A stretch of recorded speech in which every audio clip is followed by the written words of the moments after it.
Exports गिर रही हैं, और जब इंडस्ट्री बंद हो रही है तो सवाल यह है कि इनके पास रोड मैप क्या है? कोई रोड मैप नहीं है। मैं आज यहां इसलिए इनके ऊपर प्रेशर डालने आया था, इनको यह बताने के लिए कि आपके पास कोई रास्ता नहीं है सिवाय इलेक्शंस का। और मैं ये सारे पाकिस्तान के जो फैसला, बड़े बड़े ताकतवर फैसला करने वाले इदारे हैं, उनको भी बता रहा हूं कि ये तो मुल्क डूब रहा है।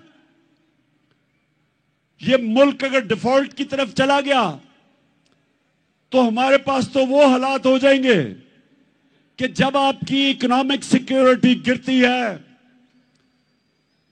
तो मुल्क की नेशनल सिक्योरिटी नीचे चली जाती है। इकोनॉमिक सिक्योरिटी जब सोवियत यूनियन की गिरी तो मुल्क टूट गया, सोवियत यूनियन टूट गया। तो हम तो आज उधर जा रहे हैं। तो मैं ये अपनी इलेक्शन या पॉलिटिक्स के लिए नहीं आया। इलेक्शन तो इंशाल्लाह जब 9 महीने के बाद भी होंगे, जीतना तो हमने है। ये तो आप कभी जीत ही नहीं सकते। जीतना तो हमने है, लेकिन मुल्क की जरूरत आज इलेक्शंस करवाना है, इसको बचाने के लिए। मैं आज फैसला किया था कि मैं अपनी कौम को क्या कहूंगा। क्या हम सीधा इस्लामाबाद निकल जाएं? इस्लामाबाद कभी भी जो अवाम का समुंदर है, लोग तो अभी भी सड़कों के ऊपर फंसे हुए हैं। एक हमने फैसला करना है इस्लामाबाद जाना, तो मैं आपको यकीन दिलाता हूं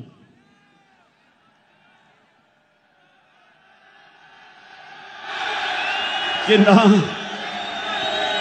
ये बर्दाश्त कर सकते हैं। जितनी भी पुलिस आप जमा कर लें, जब लाखों लोग इस्लामाबाद में जाएंगे कोई नहीं रोक सकता उनको। लेकिन मेरे पाकिस्तानियों, मेरी जितनी भी 26 साल की सियासत है वो मैंने आइन और कानून के बीच में की है। मेरे लिए इन 7 महीने में बड़ा आसान था कि हम वो श्रीलंका वाला हालात पैदा कर देते। हमने 65 जलसे किए, कभी पाकिस्तान के जलसे में इतने लोग नहीं आए।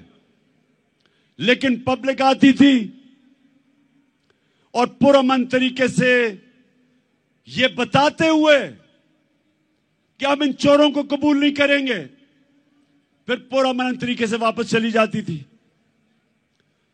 मेरी पूरी कोशिश रही कि मैं किसी किस्म का इंतशार अपने मुल्क में ना पैदा करूं, क्योंकि वैसे ही माशी हालात बुरे हैं। अगर यहां तोड़ फोड़ शुरू हो गई, सबके हाथ से गेम निकल जाएगी। 25 मई को जब इन्होंने हमारे ऊपर तशद्दुद किया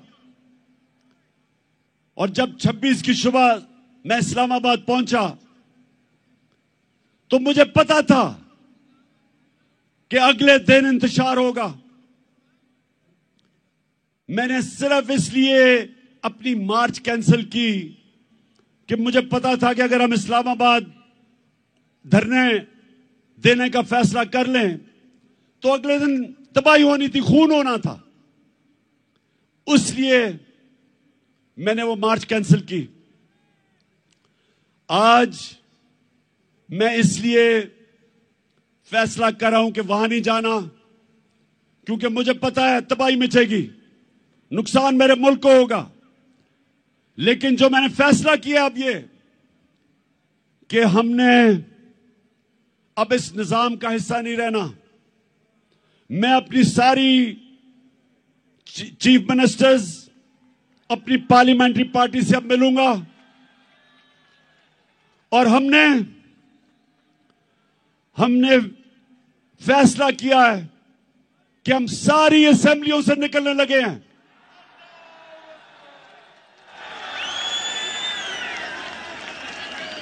हम बजाय अपने मुल्क में तोड़फोड़ करें, हम बजाय अपने मुल्क में तबाही मचाएं, इससे बेहतर है कि हम इस करप्ट निजाम से बाहर निकलें और इस मुल्क का हिस्सा, इस सिस्टम का हिस्सा ना बने कि जिधर ये चोर बैठ के अपने अरबों रुपए के करप्शन के केसेस हर रोज माफ करवा रहे हैं। गरीब लोग जेलों में हैं, छोटी छोटी चोरी पे बेचारे लोग जेलों में गल सड़ रहे हैं और ये बड़े डाकू अरबों रुपए की चोरी अपनी माफ करवाने के लिए पहुंच जाते हैं। और मुझे अफसोस वो है जो लोग इनको एनआरओ देते हैं। मैं उन लोगों से भी पूछता हूं कि क्या आपको खौफ खुदा नहीं है कि एक मुल्क पे इतना बड़ा जुल्म कर रहे हैं? क्या आपको खौफ नहीं है कि आपने एक दिन अपने मालिक को जवाब देना है? आप कैसे रातों को सोते हैं कि एक एक बड़ा डाकू, उसके केस माफ हो रहे हैं अरबों रुपए के? आप कैसे रातों को सोते हैं कि बेरोजगारी और महंगाई में गरीब आदमी चोरी करता है और वो जेल में गल सड़ रहा है?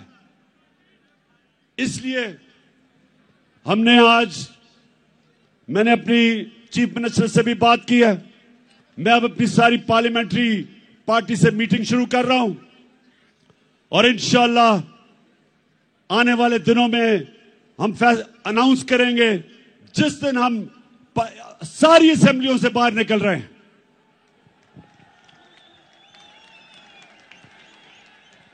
आखिर में मैं आप सबका शुक्रिया अदा करता हूं, जिस तादाद में आप यहां आए, जितनी मुश्किलों से आप आए, मैं आपका शुक्रिया अदा करता हूं।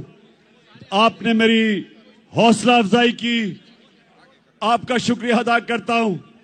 और मैं आखिर में कभी ना भूलना,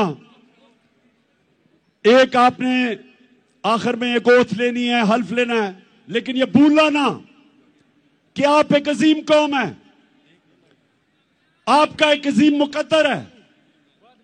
और इंशाअल्लाह ये मैं जद्दोजहद इसलिए कर रहा हूं कि मेरा ईमान है कि अल्लाह एक दिन हमारे मुल्क पे करम करेगा और वो तब करेगा जब ये कौम फैसला करेगी। जो कुरान में लिखा हुआ है कि मैं कभी किसी कौम की हालत नहीं बदलता जब तक वो कौम खुद अपनी हालत बदलने की कोशिश ना करे। और इंशाअल्लाह वो मेरी कौम तैयार है अपनी हालत बदलने के लिए। अब ये